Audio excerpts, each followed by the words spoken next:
Eu sou o Dr. Edgar Valezin, da Clínica Colunar, e hoje eu estou com o meu colega, também cirurgião de coluna, Dr. Guilherme Pajanotti, e a gente vai falar um pouquinho sobre hérnia de disco. Esse é o nosso guia prático, com 100 perguntas e respostas a respeito da hérnia de disco, voltada para você, paciente, um livro que a gente te dá na consulta. Edgar, conta pra gente aí, onde é que acontece mais hérnia de disco e por que essa região é mais susceptível na coluna de acontecer? Claro, a hérnia de disco é uma doença que acontece principalmente na região lombar e na região cervical. O pescoço, que é a cervical, e a lombar são as regiões mais móveis da coluna e por isso acabam sofrendo uma carga mecânica, um estresse maior em termos de mobilidade acumulativa ao longo dos anos. Além disso, Guilherme, a região torácica é mais rígida, é mais firme por causa da estrutura da caixa torácica. Então, normalmente, ela sofre menos desgaste ao longo do tempo. Na região lombar tem uma particularidade, que é a questão do peso. O peso do paciente acaba se acumulando bastante na região baixa da coluna, região do tronco, os membros superiores da cabeça. Então também tem uma carga maior. Na região cervical, a questão está muito relacionada com a posição da cabeça. Quanto mais anteriorizada a cabeça, no uso de dispositivo eletrônico, leitura, essas coisas a gente acaba forçando um pouco mais a região cervical também. Entendi. Então o negócio de L4, às vezes L5, o paciente sempre chega pra gente falando a respeito disso, né? Como que é isso daí, Edgar? Por que esses L's embaixo aí que é mais afetado? É a nomenclatura, né, que a gente dá para o disco. Então o disco ele vai ter o nome, né, entre aspas, que é o disco localizado entre as vértebras sequenciais na coluna. Então a coluna ela é um segmento, né, uma sequência de tijolinhos ósseos, que são as vértebras, e amortecedores entre eles, que são os discos. Então, na região lombar a gente tem 5 vértebras, então L1, L2, L3, L4 e L5. O disco entre a primeira e a segunda vértebras lombares, ele é chamado de disco L1, L2. A região mais baixa, entre a quarta e a quinta vértebra lombar e a primeira sacral, que é considerada S1, nomenclatura, são as que costumam degenerar mais, também por estarem numa região que é um braço de alavanca. Sofre um mais fulcro carga, de movimento, né? Mais carga e uma transição de uma região móvel para uma bacia, uma pelve fixa. Então acaba forçando mais o desgaste do disco. Ótimo. Continuando aqui, Guilherme, a gente tem bastante dúvida no consultório em relação ao laudo de exame, né?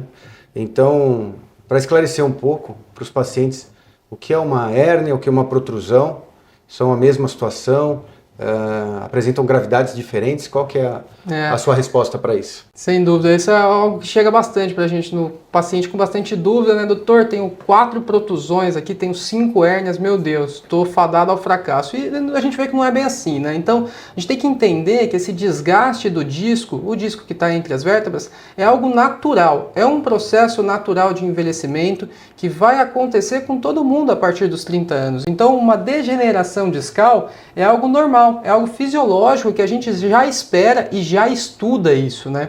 Então a gente sabe que o que é a hérnia de disco, que a gente já explicou, quando extravasa um conteúdo, um pedaço desse disco sai do lugar dele e vai muitas vezes para esse lugar onde estão passando os nervos da coluna. E isso é formado como uma hérnia de disco. Você fala, pô, Guilherme, mas e o que é um abaulamento, uma protusão e uma hérnia? São nomenclaturas diferentes que a gente usa para falar se ela é maior no eixo de largura ou se ela é maior no eixo de comprimento dela. Mas eu acho que o ideal é a gente não se apegar à nomenclatura, né? Porque exame de coluna a gente vê que tem muita alteração, sempre todo mundo vai ter muita alteração, por isso que o diferencial principal é uma boa consulta, um bom exame físico para entender se aquilo realmente está causando a sua dor ou não. Então, hérnia de disco em si, quando ela comprime um nervo, vão dar sintomas que aí pode ter uma dor irradiada, uma perda de força, alguma coisa neurológica, por exemplo, e uma protusão ou um abaulamento um pouco mais raro de dar isso, porque vai depender muito desse comprimento e da largura da hérnia. Então, são nomenclaturas diferentes para basicamente a mesma coisa, né? Uma espécie de uma classificação disso daí. Perfeito. Né? O Edgar, e assim, é muito comum o paciente de hérnia de disco chegar no consultório falando, doutor, tá doendo o meu ciático. O que é esse tal do ciático? Explica pra gente. O ciático é o maior nervo do corpo humano. O nervo é um tecido nobre, sensível, que tem basicamente 2 funções. Levar um estímulo motor, ou seja, recrutar uma musculatura, fazer o movimento acontecer, quando a gente gera um comando central. Então o nervo, por um disparo elétrico, ele vai estimular a musculatura a se movimentar. Essa é a função motora do nervo. E ao mesmo tempo, faz o caminho inverso. Sensibilidade, tato, dor, conduz aquilo que é captado nos membros ou na periferia do corpo e traz para a pessoa a sensibilidade, a consciência daquilo. Existem os reflexos, que é quando o nervo conduz algum estímulo e não entra para a nossa consciência. Então é o arco reflexo que é involuntário. O ciático é o principal nervo do corpo humano nessa parte motora, o maior. Cada pessoa tem um nervo ciático à direita, um nervo ciático à esquerda, que vai controlar essas partes motoras e sensitivas de cada um dos membros. E qualquer agressão no ciático, em seu território, em seu trajeto, vai gerar sintomas. Esses sintomas, eles vão variar de acordo com o ponto do ciático que é pinçado.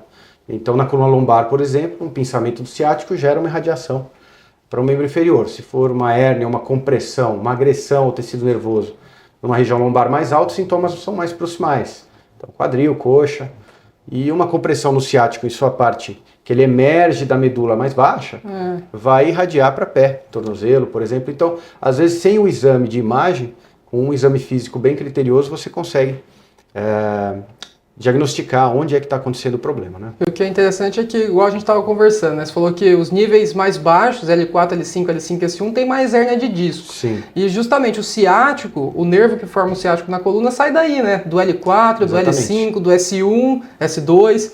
Então acaba sendo uma queixa muito frequente, né? O paciente fala, doutor, tem uma queixa no ciático, dor no ciático, é isso? Toda a hérnia de disco é isso. Não é toda, mas realmente a maioria, igual o doutor Edgar falou, né, Edgar? Acaba confundindo um pouco. Às vezes a pessoa tem um problema de joelho, de quadril, de tornozelo. Podem ser as duas coisas juntas, um problema de ciático, um problema articular. Mas o exame físico bem criterioso você consegue diferenciar junto com a história. É muito importante você saber de onde vem o problema. Então não é porque dói um território no membro inferior que é um problema exatamente do local. O ciático tem essa irradiação. E isso é bem típico das dores, dos problemas neuropáticos, né, que não são localizados. São acompanhados por formigamento, dormência, perda de força. São problemas do nervo em si. Então, dando sequência aqui, Guilherme, a gente já conversou um pouquinho sobre hérnia de disco e nervo ciático. Vamos conversar um pouquinho agora sobre a dor lombar. Quando que a dor lombar é um problema agudo, quando é um problema crônico, como que a gente divide e quando a dor lombar preocupa. Interessante, estava até lendo esses dias uma reportagem do Globo.com, que seja o UOL, sabe que 9 em cada 10 brasileiros vão sofrer com um episódio de lombalgia aguda uma vez na vida, seja precisar tomar um remédio em casa, seja ir no pronto-socorro.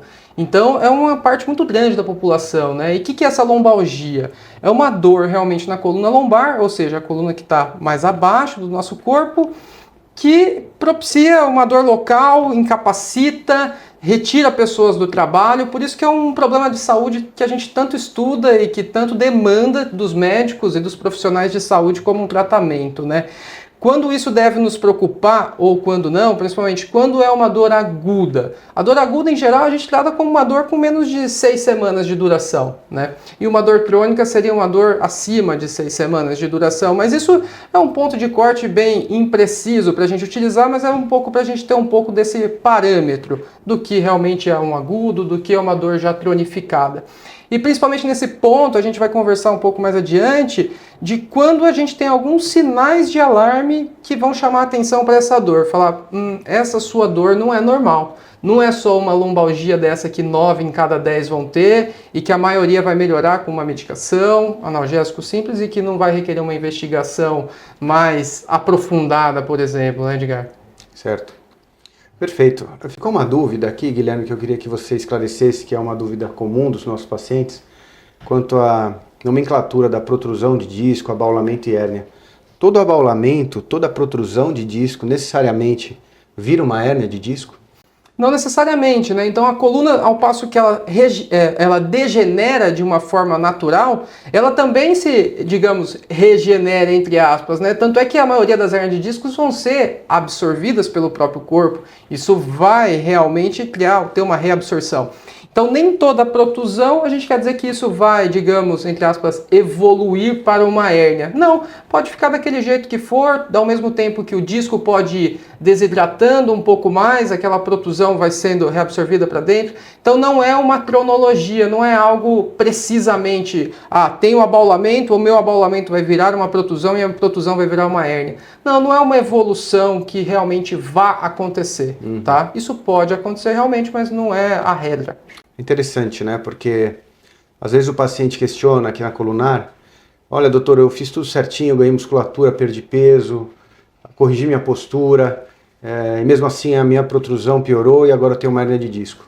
Por outro lado, tem outros pacientes que não fazem o recomendado, têm um estilo de vida mais complicado, sobrepeso, tabagismo, postura inadequada, e não tem um problema efetivamente estrutural da coluna, tem uma dor postural, uma dor muscular e tudo mais. Então, o que a gente observa, né, Guilherme? Eu acho que a gente não pode olhar caso a caso. Quando a gente estuda a hérnia de disco, que é um problema do lombar, saúde pública, global, né? Exatamente, você tem que ver o todo. Então, quem faz a rotina correta de tratamento, no longo prazo, a grande maioria tem uma evolução no geral, favorável. Né? Eu acho que isso que é importante deixar o recado, porque sempre tem um conhecido que não operou, e que ficou bem, e tem um outro que tem uma hérnia e não sente nada, tem outro que tem uma pequena alteração e tem muita dor. Então, quando a gente avalia caso a caso, a gente tem que entender a situação.